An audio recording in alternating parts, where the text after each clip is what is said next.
if I wanted to create the best content possible and I want to do like a special thing where you and I are in a tub together, okay? Right. This is getting hot. You know, like we recreate a Path of Exile Act 1 run with rubber duckies or something. I want to serve the best content possible, but I want to monetize that. Subscriber streams, I think, are a huge value add for individual streamers on Twitch.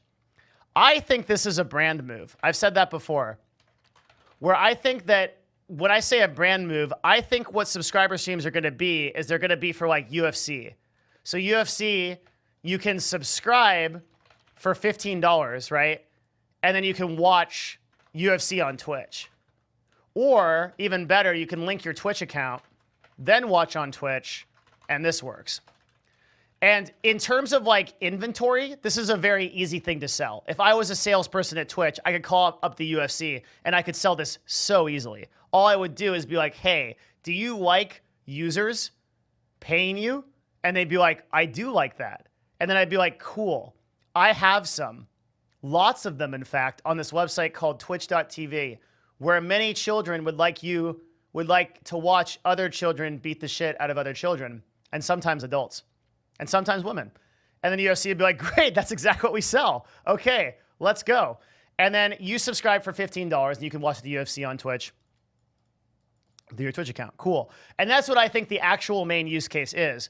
I would think that, of course, if I had any faith in Twitch's sales team, which I don't. So I don't think that Twitch is actually going to sell this. But the way that everybody on Twitter is thinking about this and on Twitch is thinking about this is in terms of sub streams for streamers. So sub streams for streamers means like what? So there's so many ways that you can monetize this, but there's really two objectives. I was talking to Dark Osto, my buddy Dark Osto, who's kind of like quickly climbing the ranks of people that I really like in the world.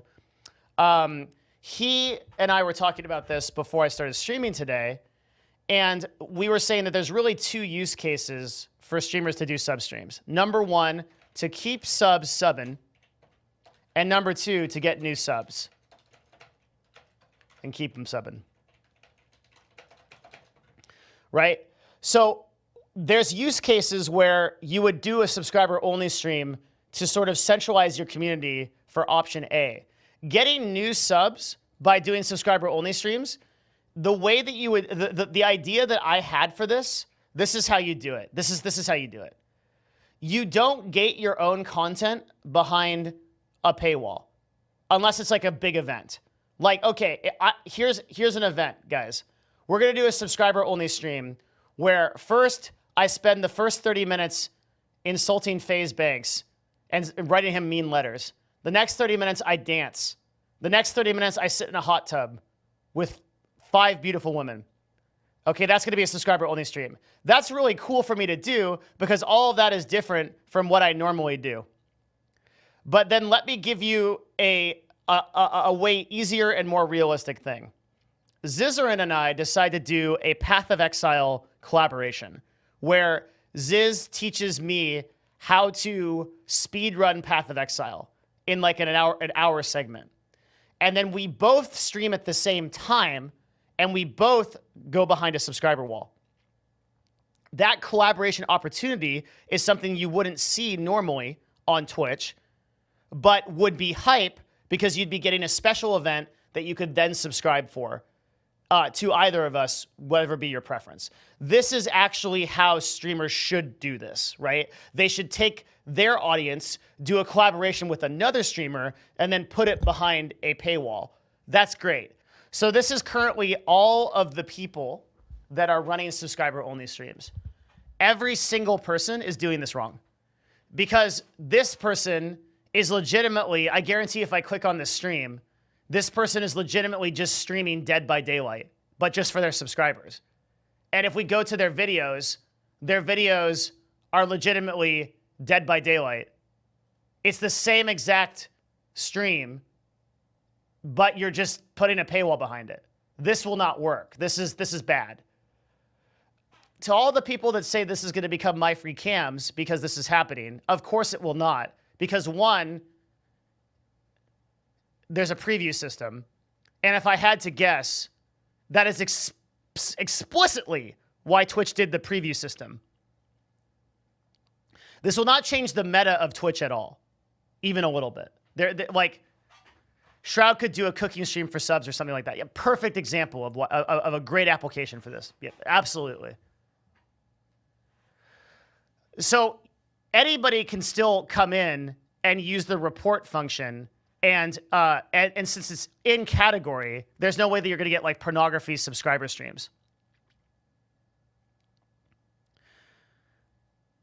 I suspect that this feature for the most part will not be used because most streamers have absolutely zero business sense. So they won't see the application of this and they won't use it.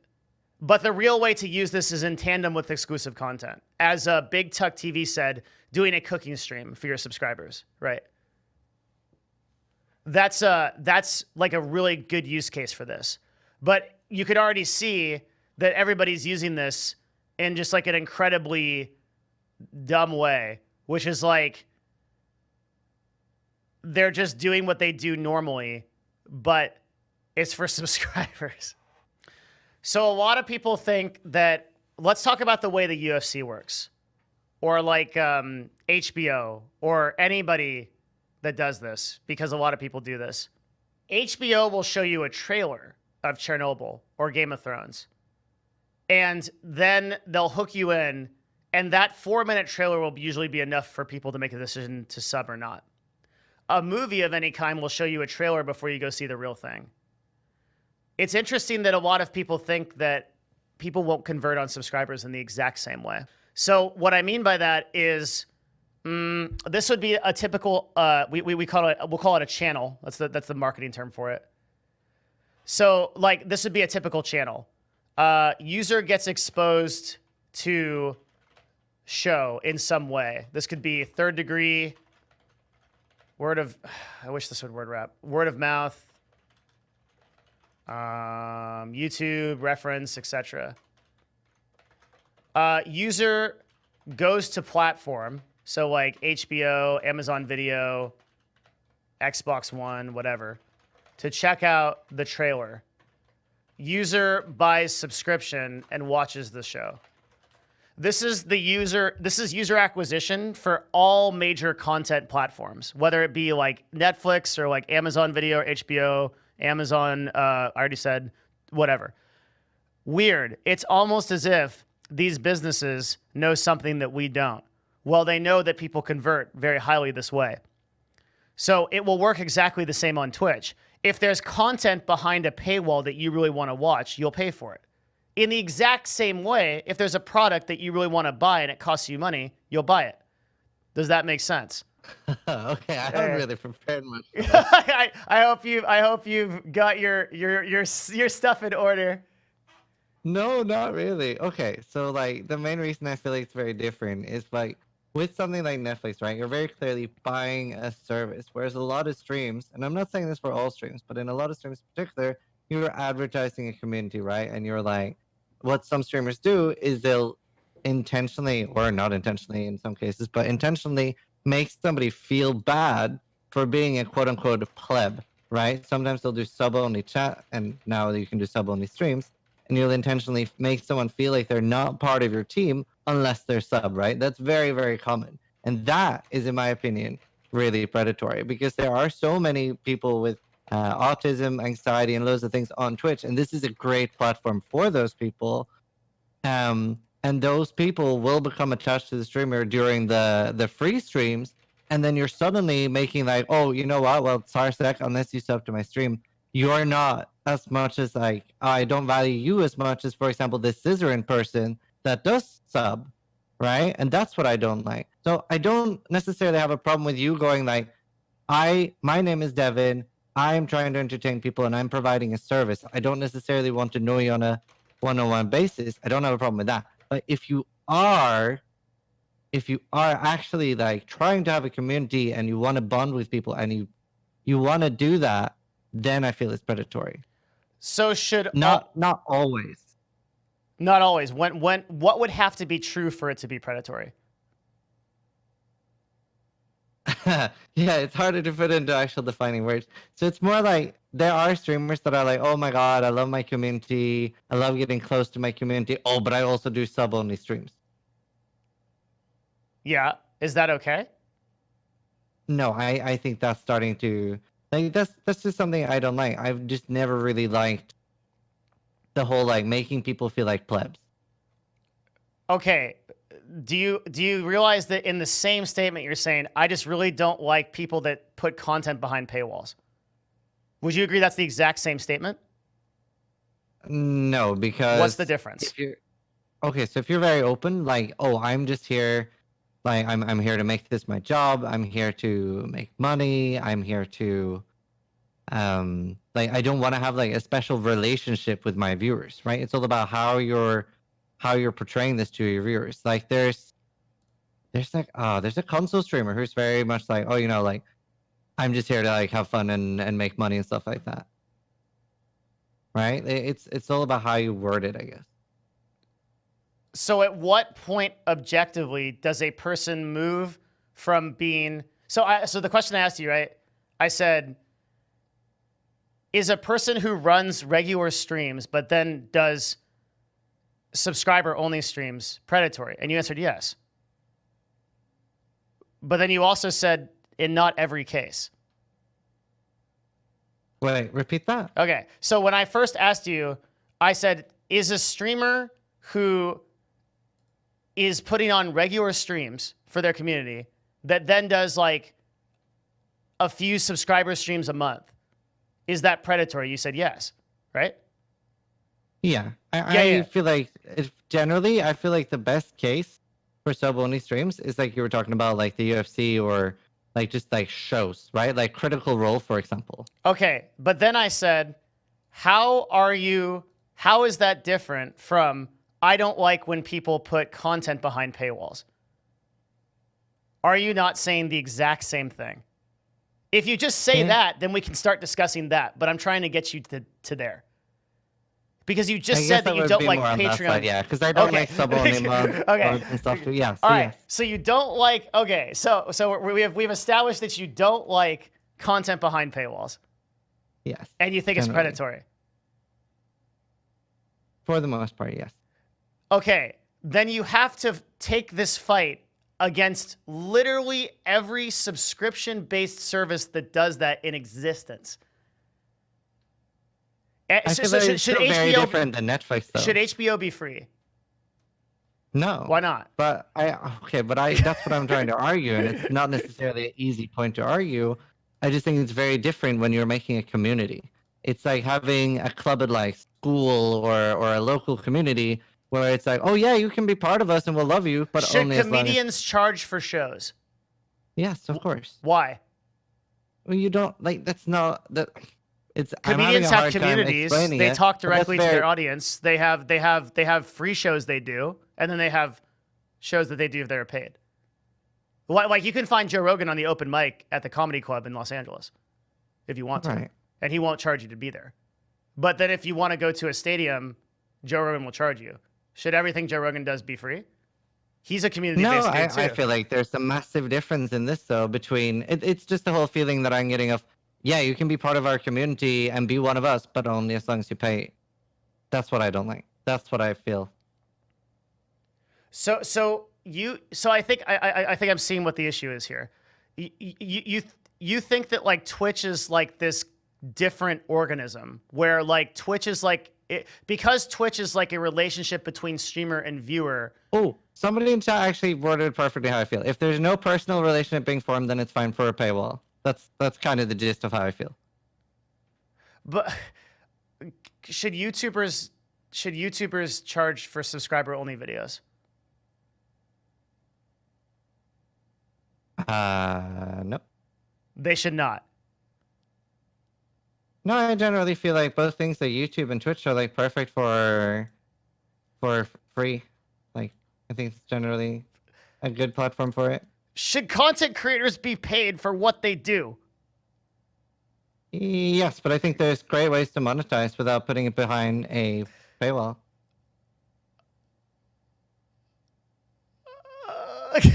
Hold on a sec. Okay.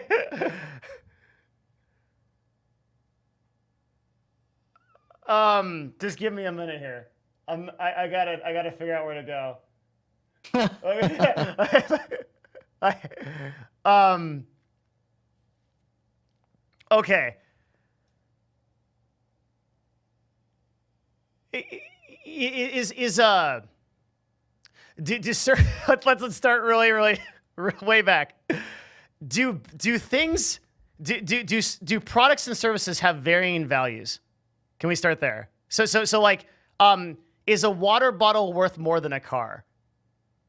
Yes, sure. Okay, cool. So would you agree that certain types of content are worth more than other types of content? Sure. Okay, good. So would you agree that it's possible that there is content that might be worth paying for? Yeah, I don't have a problem with that.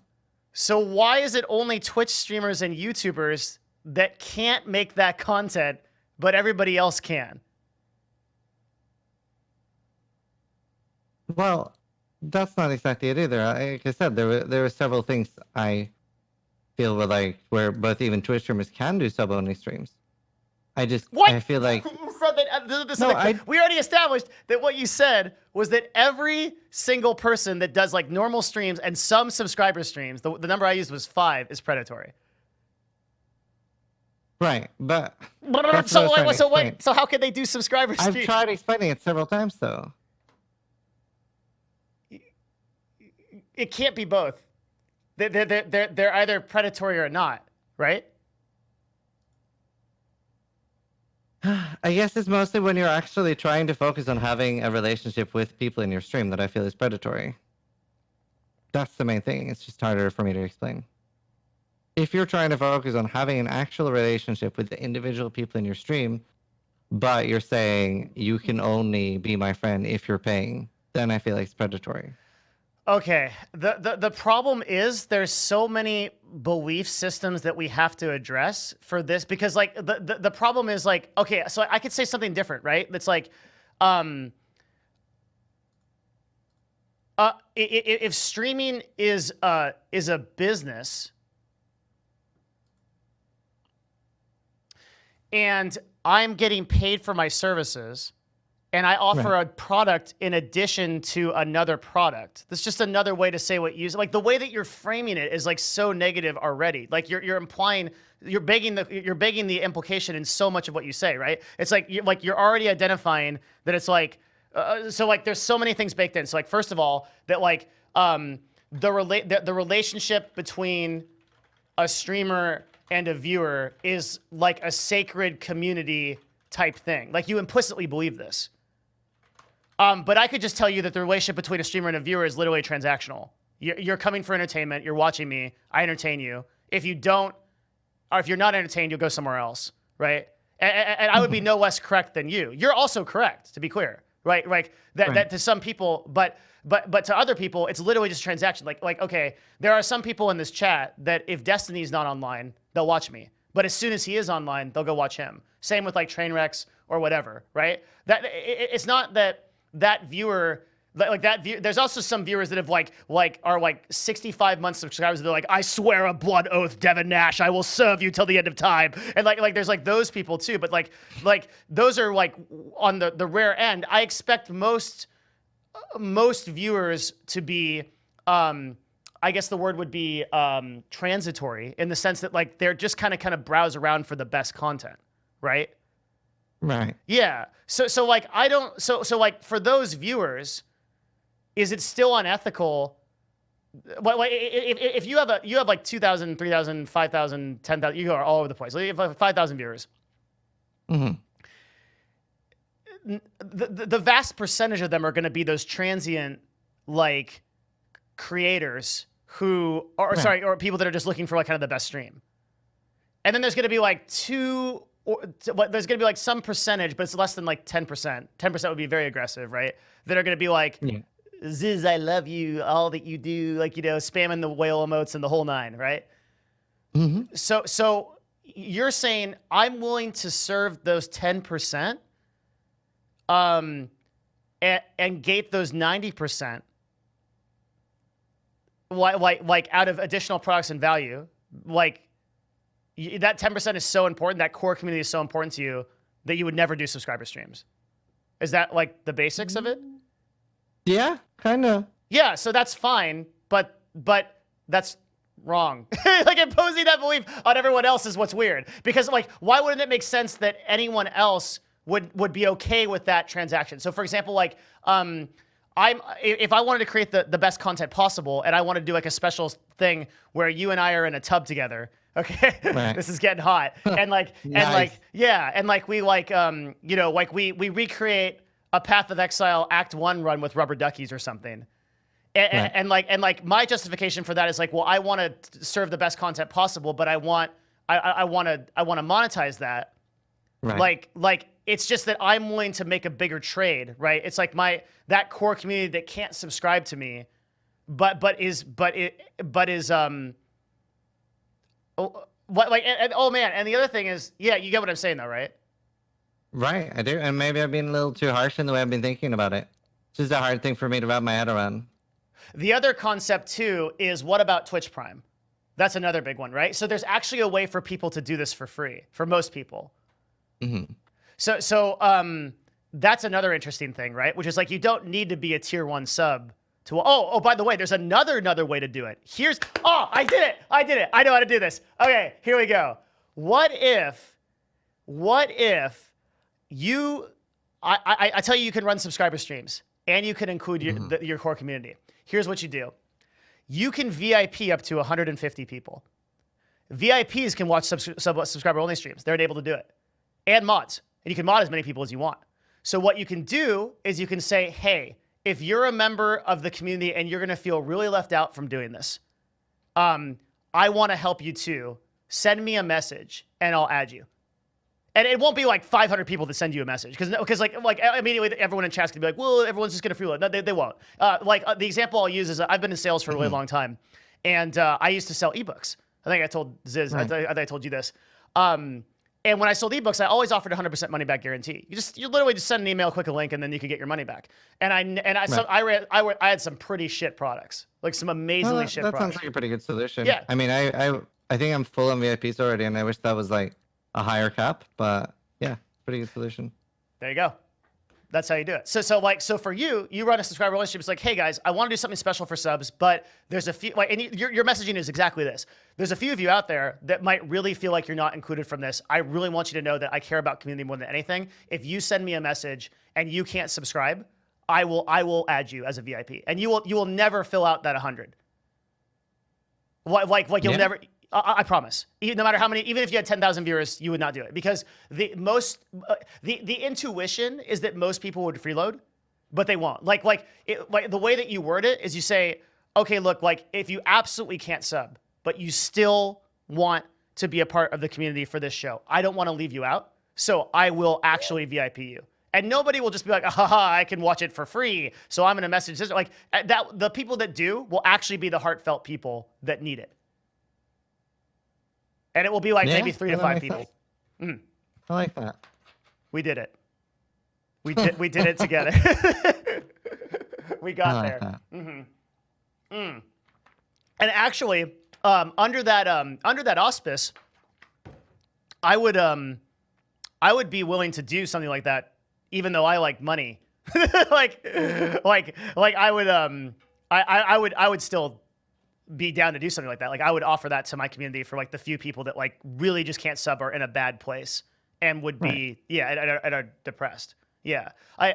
Someone in chat says that Sam Harris does the same thing. You could email for a free subscription to his meditation app. Yeah. And the number of emails he gets is like really, really low, because there's super few true dickheads in the world that like don't opt for good. I know it doesn't seem like that, but like, let me put it this way, right? In a marketing sense, one of the best things you can do, if you actually look at most things, so like if I look at this Essentia water bottle, there would be, if I send this water bottle back and I'm like, I didn't like it, they will send me another water bottle, and they'll probably send me a case of them, right? You can do that for almost any product you can imagine. Why don't people do that all the time? There's like an occasional person. Well, I'll give you another example, an even better example. The Amazon return system, it operates off a trust basis. Basically, you call up Amazon and you say, "I didn't get my product," and they'll literally just send you another one. They'll literally just do that. So if everybody was calling up Amazon and they were like, "Hey, I didn't get my product," and they did, like Amazon would lose a lot of money. But they trust that the majority of people are actually good. Now, there's an occasional person that's like that's doing that like for hundreds of thousands of products, right? And then those people get singled out and exiled. But the vast majority of people, like it's unbelievable how much works off a trust-based system. That's pretty interesting. Yeah, so a good example is I ordered an A6000 camera, and hey, I have that. Oh yeah, that's a good camera. You have a good taste in cameras. someone with a good taste in cameras must have recommended that. So I got it. I ordered an A6000, and my A6000 didn't get here, and I just called them and was like, "It didn't get here," and they didn't ask. It said delivered, but they didn't ask any questions. They were just like, "Okay, here's another one." And that's like a fucking $600 camera. And they just sent me another one. What's even more interesting is if you offer to choose a price to pay a product, they will pay more. Yep, 100% of the time. Yeah. So these are really well-known marketing concepts. It seems that's why like every one of the products that I ever sell in existence will always have a 100% money back guarantee, because I know the vast majority of people will never activate on it, even if they hate it. Like you have to have like a visceral hate to do it. Like to actually like take the time to do it. And I was like I'm more unethical than Ziz is. Ziz is like one of the nicest, most ethical. I talk you up so much, you have no idea. Literally yesterday, that's sweet. I talked you up again. I was on a show with the Twitch and VP Ethan Evans, and we brought you up again with the way that you treat your community.